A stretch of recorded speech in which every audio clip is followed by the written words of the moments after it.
I used to measure the seasons by how late Ryan's laughter drifted through the thin plaster wall we shared. But this morning his knock felt like the start of a new calendar entirely. "Hey man, got a sec?" he asked, leaning on my doorframe, with a shy grin and a set of car keys spinning around his finger. The keys weren't his, they were his mom's, a crinkled learner's permit tucked beneath the fob. Ryan wanted freedom, and whether he knew it or not, I wanted to be the road that took him there. I'm Jason, 24, part-time graphic designer, full-time while deadlines swallow most of my nights. Weekends are for tinkering with my '09 hatchback, the only thing in my life that hums smoothly. Ryan is 19, fresh out of high school, all restless ambition and scattered comic book doodles. We've shared a driveway and countless late-night pizza deliveries for 3 years, but a line of polite friendliness has always kept our worlds parallel. Today it trembled. He shifted his weight, barefoot on the sun-warmed porch boards, cheeks coloring when our eyes met. "Mom's working doubles till Monday," he said. "I need highway hours for the test, and well, everyone else is busy." Everyone else. Somehow that dismissed a crowd and singled me out in the same breath. My pulse stuttered. I didn't trust it, so I leaned on humor. "So you've come to me, the patron saint of stalled engines." His laugh flickered like a match quick. "Bright, gone too soon. You always fix things," he mumbled, a compliment disguised as an observation. But it lodged in my chest anyway. 5 minutes later we were loading a cooler, a map, and Ryan's sketchbook into my car. He claimed drawing calmed his nerves. I suspected the real comfort was the way the passenger seat wrapped around him like an invitation. Sliding behind the wheel, I caught a whiff of his shampoo, something citrusy, reckless and tangled. With a new car scent, I obsessively spray on the worn fabric. It smelled like possibility that we set out along Route 57, where the asphalt unspools between wheat fields and antique billboards. Early June heat shimmered over the hood. Distant mirages danced like promises out of reach. Ryan traced idle patterns on the dashboard as I talked him through basic gear shifts, but my focus kept drifting to the soft freckle just below his ear. He didn't notice busy cataloging roadside sites aloud, easing us into conversation, the way he'd ease later onto the clutch. "Do you ever think," he asked, "that driving is just choosing your own panels in a comic, one frame at a time?" His metaphor disarmed me. I glanced over. Sunlight striped his forearms, making every fine hair glow. "Then I guess the rearview mirror is last week's issue," I said. Our shared smile lingered a heartbeat too long.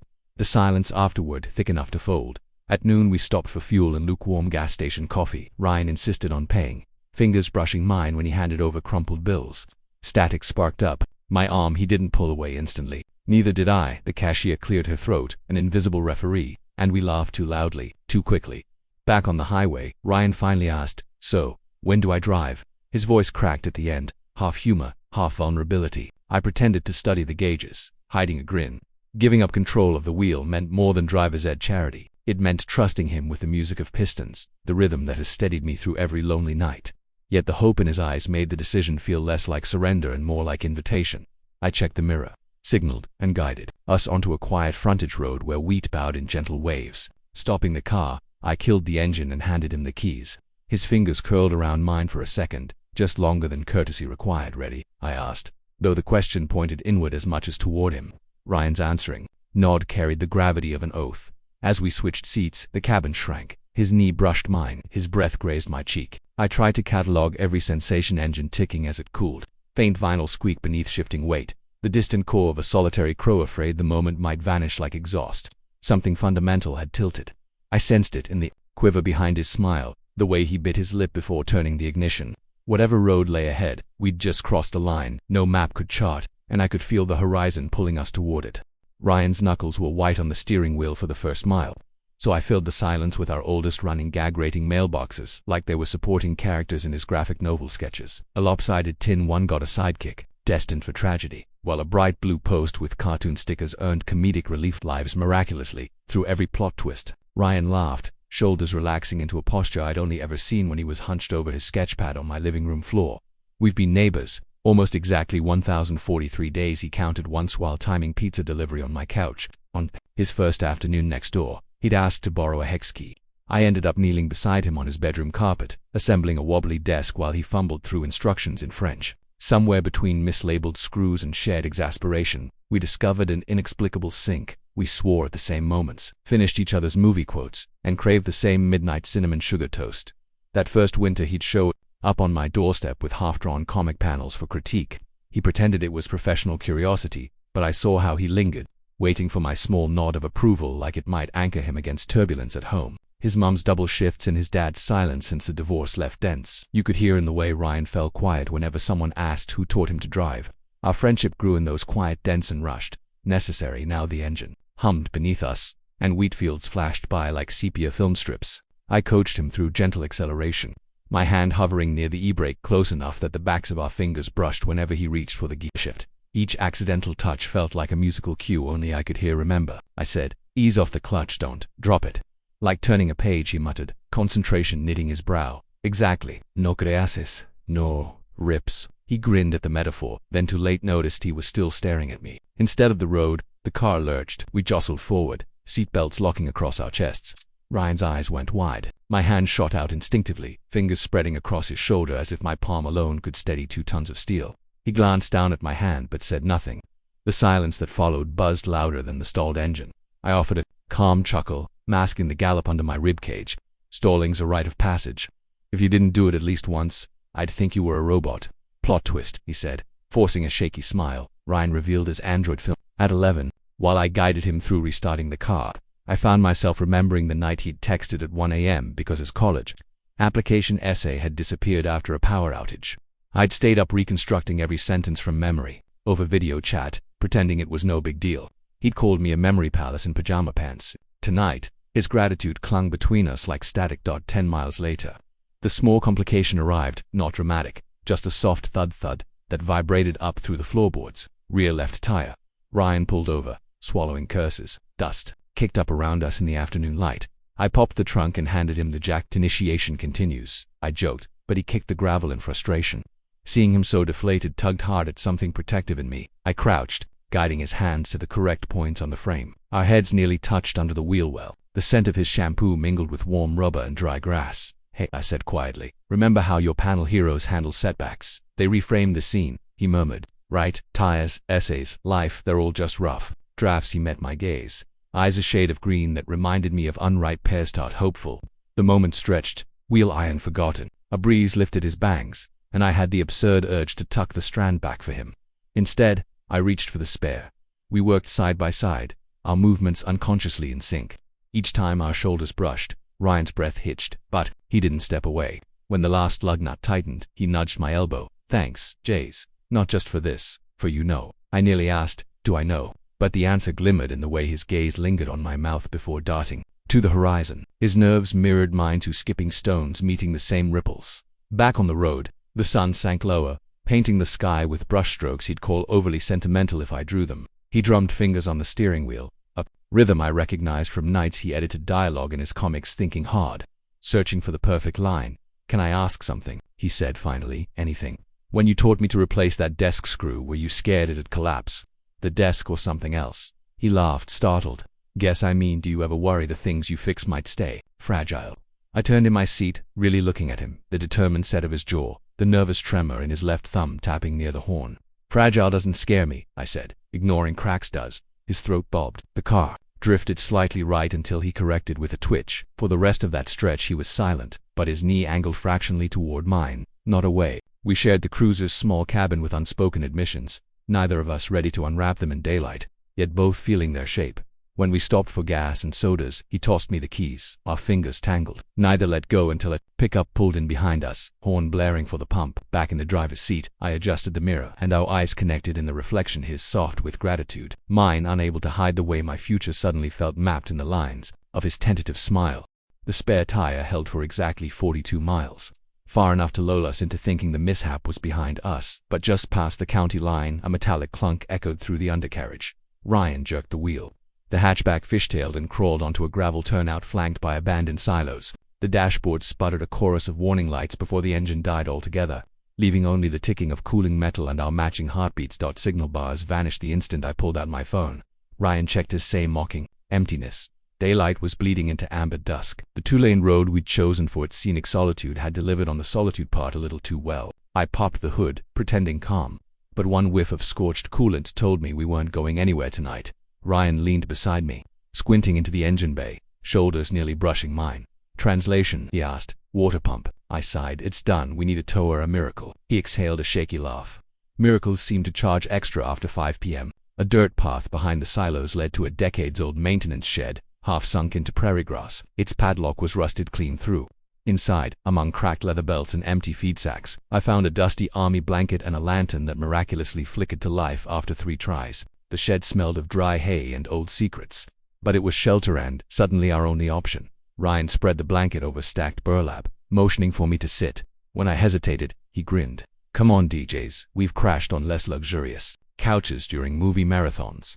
I lowered myself beside him, conscious of the narrow space that forced our thighs to press together. The lantern cast soft pools of gold across his face, accentuating freckles I'd never noticed and the faint scar on his chin from a skateboard spill he'd once downplayed. A clump of hair kept falling over his forehead.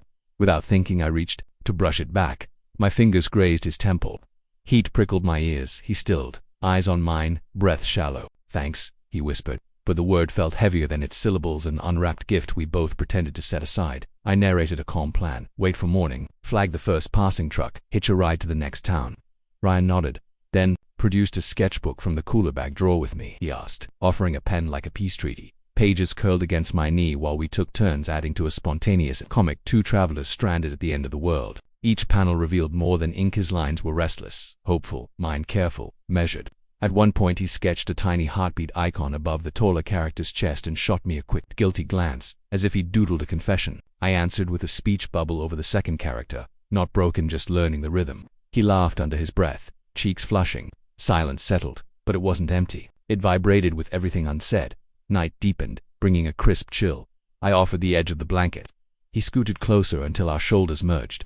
The shed was too small for modesty. Our knees linked, breaths synchronized. I felt every rise of his chest, heard every swallow. My own pulse thudded so loud I was sure he could feel it where our arms touched. One cricket chirped behind a bale. A rhythm section for my racing thoughts. "You're his friend. He trusts you. Don't risk it." Yet another voice, older, lonelier, answered, "But he's here, warm, leaning into you like gravity." Ryan shifted, adjusting the blanket, his fingers slipping across my wrist to anchor it. The touch was casual in theory, intimate in reality. He ran his thumb over the inside of my forearm once, twice, as though memorizing a line of braille. Sparks zipped through skin to spine. "Your hands are freezing," he murmured. He didn't let go. I managed a wry smile. "Occupational hazard of engine triage here." He pressed my hand between both of his, rubbing gentle warmth into my knuckles. Lantern light flickered, shadows dancing across our joined hands. My instinct was to close the gap, tilt my head, breathe him in citrus and dust and something unmistakably Ryan, but fear sketched stop lines across my courage. One move and the fragile equilibrium could shatter. He didn't notice my inner war, or maybe he did and chose bravery for both of us. "You ever think about destinations?" he asked softly, "like beyond roads and maps?" "Lately, more than I admit," I said, pulse hammering. He toyed with my hoodie string, twisting it between forefinger and thumb. "Because when I pictured today learning to drive, highway soundtrack, all that, I kept wondering if the point was the license or the company." The air shrank, compressing around the lantern's hiss. I couldn't find the safe response, so I offered honesty instead. "The company's been my favorite part." My voice came out rough, cracked open. Ryan breathed out, a trembling exhale of relief or maybe anticipation. He laid his head on my shoulder, tentative at first, then fully, letting the weight settle. I tightened the blanket around us as justification, but my arm circled his back, hand resting near his waist. Through thin cotton I felt the steady thump of his heart racing in sync with mine. We sat like that for minutes, maybe hours, time blurred. Every now and then he traced idle patterns on my thigh, circles, half-formed stars, a rhythm matching whatever melody played behind his quiet. Each stroke rallied my restraint. Each pause dared me to finish the sentence his fingers had started. Eventually, he spoke, voice tiny. "I used to worry you'd move away, get a better job, upgrade your life. I'd watch your taillights disappear and think, that's it, chapter over." I angled to see him, our noses inches apart. "I didn't know you thought about chapters like that." "I think about a lot of things," he whispered, gaze dropping to my lips before darting back up. "Some pages I haven't figured out how to ink yet." Every boundary wavered. I swallowed, tasting dust and desire. "Ryan, if we turn a page right now, there's no folding it back." His hand slid higher on my thigh, shy but sure. "Maybe that's okay," he breathed. In the distance a coyote yipped, puncturing the hush. I could have used the distraction to pull away, reset. Instead, I leaned in a fraction, just enough that I could feel his breath brush my upper lip. We hovered, trembling, wanting. My mind flashed with consequences, friendship skewed, mornings awkward, his mother's trust spot. They blurred beneath the clarity of how right his closeness felt. I opened my mouth to speak, but words tangled with heartbeat. He closed the final sliver himself, not a kiss, just his forehead resting against mine, noses brushing. The gesture was more intimate than any confession could be, on unspoken promise that neither of us would run. We stayed fused like that while the lantern burned lower, the shed shrinking further until it was nothing but the space between two breaths. I realized the real journey today wasn't on asphalt but inside these fragile inches we finally dared to share. The hiss of the lantern dwindled until each flicker felt like a pulse counting down to darkness. Outside, the prairie settled into that uncanny hush before dawn, the air chilly enough that our breaths mingled in faint clouds. Ryan still rested, his forehead against mine, both of us pretending we didn't notice how our knees knocked together beneath the blanket or how my thumb traced half moons on the small of his back. If I spoke, the universe might tilt. If I stayed silent, I'd combust. He drew in a shaky inhale. You ever wonder why it's easier to write feelings in a speech bubble than say them out loud? I managed a brittle chuckle. Speech bubbles have erasers, exactly. He leaned back just far enough to focus on my face. Lantern light carved copper shadows along his cheekbones. Freckles looked like constellations waiting for names.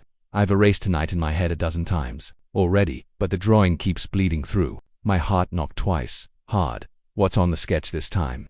He swallowed, eyes dropping to my mouth, then my collar, anywhere but my eyes. There's this guy, a trembling half smile. He fixes engines, remembers lost essays, stocks cinnamon sugar just in case. I felt my own smile tugged, tentative. Sounds handy. Borderline heroic, he added, but his voice cracked at the joke. His fingers tightened around my hoodie string. He also doesn't see how much space he takes up in someone else's story. Heat crept up my neck. Every instinct I'd honed deflect with humor, redirect, retreat clattered uselessly to the wooden floorboards. Ryan, I whispered because it was the only solid thing in the room. He looked up then, eyes bright, terrified and brave in equal measure. Jason, I didn't ask you to teach me to drive just for highway hours. I wanted, he broke off, biting his bottom lip so hard the skin blanched. I wanted a stretch of road with you and no exits. The words landed like an electric jolt, flaring through every nerve. I opened my mouth, closed it.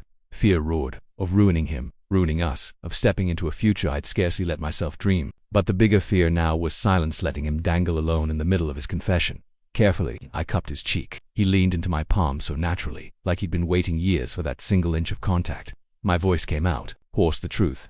I kept that car running tonight on stubborn hope alone, because every mile farther from town meant more time next to you. His lashes fluttered so it wasn't just me. I've been rewriting every interaction for months, I confessed. Coffee on the porch, you laughing at my playlists, the way you hum when you concentrate. I'd tell myself it was friendship. I exhaled, but friendship doesn't make your pulse sprint when someone says your name. Ryan's answering breath sounded like relief breaking a dam. He tried to speak, faltered, then laughed softly, wiping at his eyes with the back of his wrist. I thought I was the only one rerouting whole futures in my head. The lantern flared, then dimmed, casting the room in deeper gold. He scooted closer until his thigh pressed along the length of mine, blanket sliding off his shoulder and onto mine as if deciding we were, unequivocally, a team.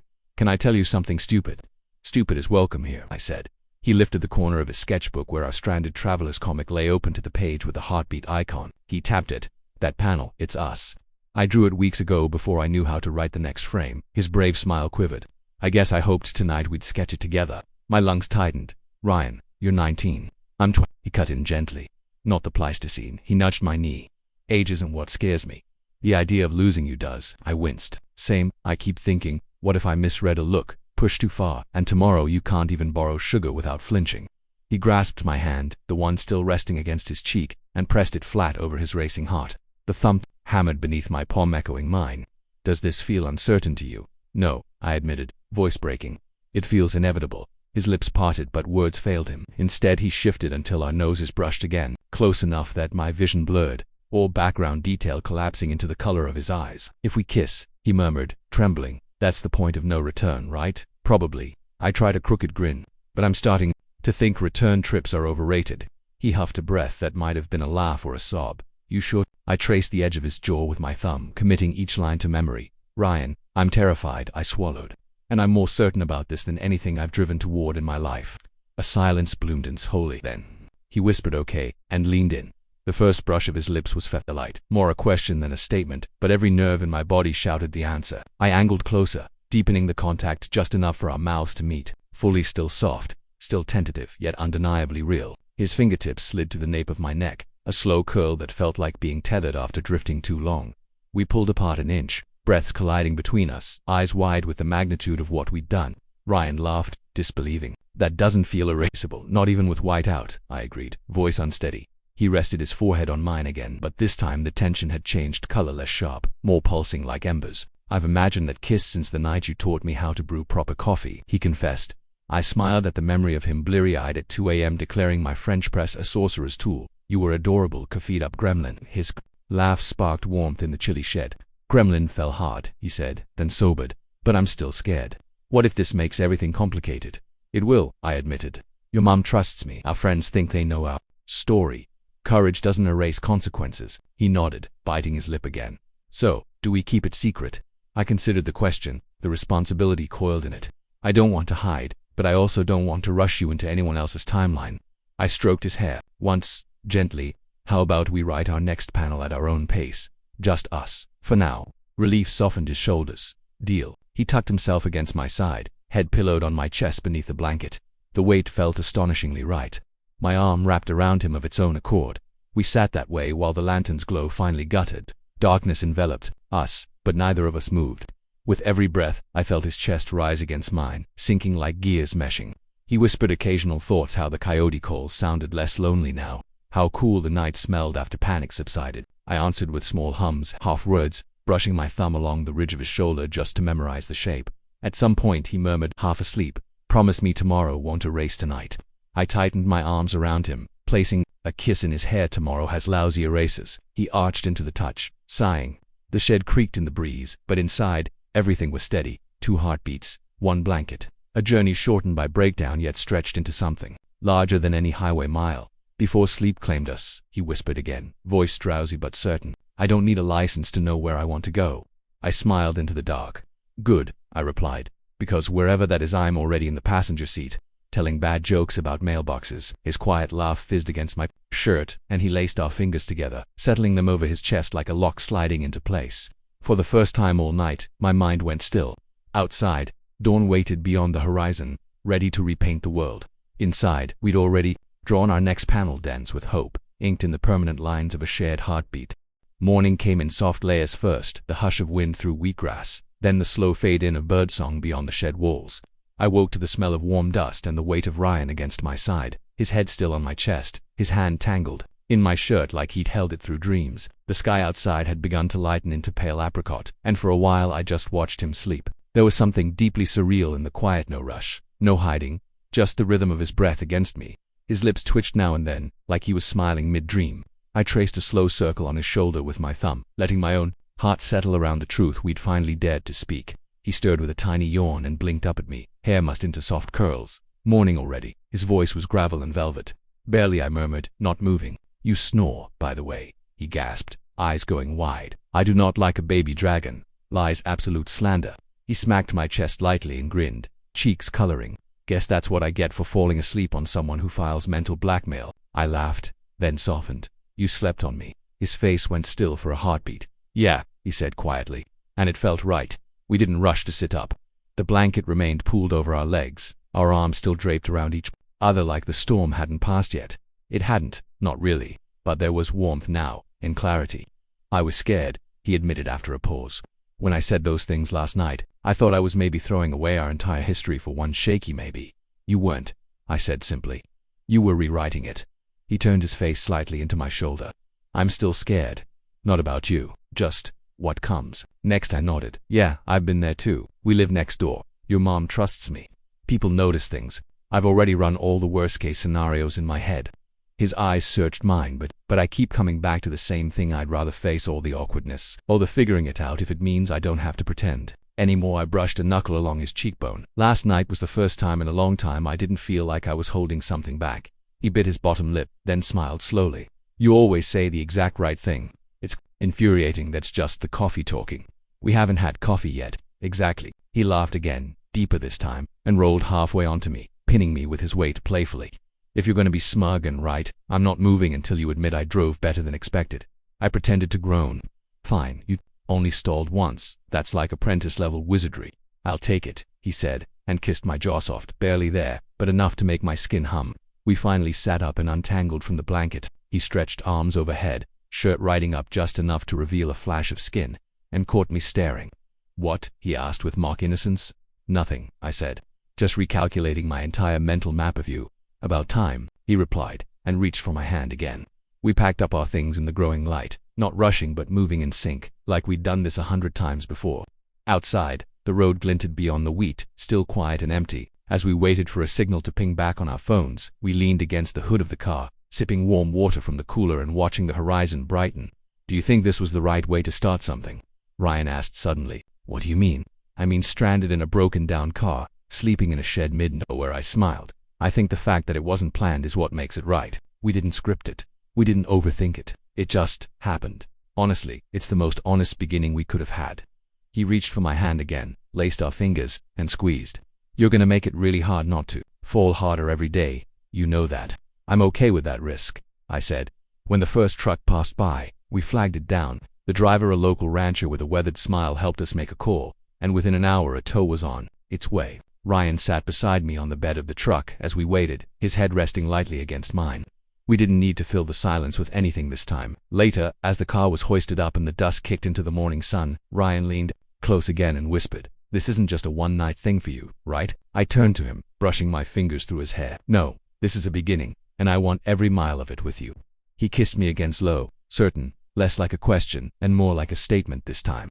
And as we climbed into the cab of the tow truck, shoulder to shoulder, legs touching lightly, I realized we weren't going back to what we were. We were heading towards something new, something neither of us had words for yet, but both of us were ready to find together.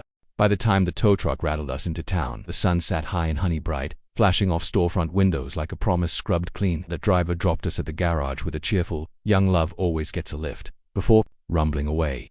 Ryan's blush was immediate. Mine probably matched the red of the service bay doors, but neither of us corrected him. Inside, the mechanic handed me a repair estimate that would nip at next month's rent. I winced, ready to shoulder it, when Ryan slipped the paper from my fingers. "We split it," he said, voice firm but soft enough that only I heard. "Co-ownership of this adventure, remember." He signed his name beneath mine, penstroke decisive. A tiny act, invisible to everyone else, yet louder than any declaration we could have made in the shed. It felt like a key turning in a lock, our first shared liability, our first shared choice. While the car went on the lift, we walked the 2 blocks to our neighborhood. The sidewalks were Sunday quiet. My hoodie brushed his arm with every step, and soon he hooked his pinky through mine, testing then tightening when I didn't pull away. The kid on the corner selling lemonade aimed a knowing grin at us. Suddenly the whole world seemed to hum in tune with our secret. Halfway home, Ryan slowed by a hardware store window where a display of mailboxes gleamed in neat rows. He pointed to a dented copper model hidden behind the fancy chrome ones. "Supporting character with hidden depth," he pronounced, returning to the joke that had kick-started his confidence behind the wheel. I shook my head, laughing, then nodded to a bright yellow box shaped like a cartoon rocket. "Scene stealer doomed by hubris," I countered. Our laughter ricocheted off brick walls, settling something brave between us. At his driveway we paused. His mother's car wasn't back yet. The afternoon lay open, quiet as blank paper. Ryan nudged me toward my porch. "Coffee you promised, magical brew as collateral for last night's trauma." Inside, the house smelled of cedar and citrus cleaner. While the kettle hissed, he wandered my living room, stopping at a photo tacked above my desk. The day I'd finished rebuilding the hatchback, grease streaking my forehead like war paint. I expected teasing, but he just smiled at the picture, then at me, that soft amazement lighting his eyes again. "I never told you," he said, "but I drew you that night hero stance, wrenched like a sword. I thought, if anyone could keep driving, when the road fell off the map, it'd be you." I measured grounds into the French press, heart thumping. "Turns out I needed a co-pilot." "Turns out," he echoed, stepping close, palms sliding into my back pockets with casual ownership that made me forget the boiling kettle. He kissed me deep, unhurried, like we had all the time edges in the world. That when we finally pulled apart, the kettle squealed like a chaperone. Ryan laughed against my cheek. "Coffee first, epic kissing montage later," he advised. We carried mugs to the porch swing, legs tucked up, shoulders pressed. Steam curled between us and the neighborhood. Hum drifted by distant lawnmower, a sparrow's chatter, the faint clink of dishes through an open window. For once, silence wasn't something to fill. It was something to savor. After a few sips, he spoke. "So next panels. My place tomorrow night," I offered. "I'll start teaching you parallel parking." He groaned theatrically. "Cruel, man. But," I added, nudging him, "there's cinnamon sugar toast for survivors." Bribery noted. His smile faded to something earnest. "What about telling people?" "We'll read the room," I said. "Start with your mom when you're ready. My sister will guess before dessert anyway." I squeezed his hand. We controlled the pacing. "Nobody else gets the pen." He exhaled, leaning his head on my shoulder. "I like that. Us deciding, rotating." Breeze lifted the edge of the porch awning, and a single sycamore leaf spiraled down, landing between our shoes. Ryan picked it up, twirled the stem, Symbol for the scrapbook, he declared. I didn't know we were keeping one. Oh, there'll be a scrapbook, he said, grinning. Page 1. Flat tire and makeshift blankets. Page 2. Repair bill. Page 3. He tapped the leaf to my chest. First porch swing morning. I looked at him, really looked, and saw not the nervous kid who'd knocked on my door yesterday, but someone stepping into the outline of his own story. I felt my own outline sharpening to meet his. He set the leaf between the pages of a sketchbook like a pressed flower, then angled the book toward me. On a blank page he sketched 2 speech bubbles connected by a single, unbroken line, a road curling into the horizon. Beneath it he wrote, in small, neat letters, "Not broken, just learning the rhythm." He signed R and passed me the pen. I added J beside it, initials side by side, ink still wet and shining. When I closed the book, the spine creaked, sealing a moment in paper and graphite. "See," he said softly, lacing our fingers again. "No erasers. Wouldn't use one if we had it," I murmured. We finished our coffee as shadows shifted, and somewhere a screen door slammed, the ordinary world ticking on. Yet everything felt rearranged, colors brighter, sounds richer, as if the universe had nudged closer to hear our plans. Ryan traced lazy patterns on my wrist. "You realize," he said, "we still haven't actually driven you nowhere. The beach, the mountains, the city lights." I kissed the back of his hand. "Good, means we've got miles to collect. Starting tomorrow. Starting now," I corrected, standing and pulling him to his feet. He followed, palms warm in mine. At the edge of the porch he paused, glanced back at my door, then at his 2 houses, 1 driveway, a future stitched between them. Without ceremony, he slid my spare car key off the ring and held it out. "Temporary loan," he said, eyes bright. "Symbolic trust exercise. Also, incentive to fix the water pump faster." I took it, pressing it to my heart before pocketing it. "Deal." We walked down the steps together, hand in hand, laughing about how his mailbox villain was overdue for a redemption arc. The sun tilted west, gilding the street in long gold stripes, and as we crossed a shared driveway I realized I wasn't guiding him anymore. We were walking side by side, matching, stride for stride, toward a road neither of us had to navigate alone.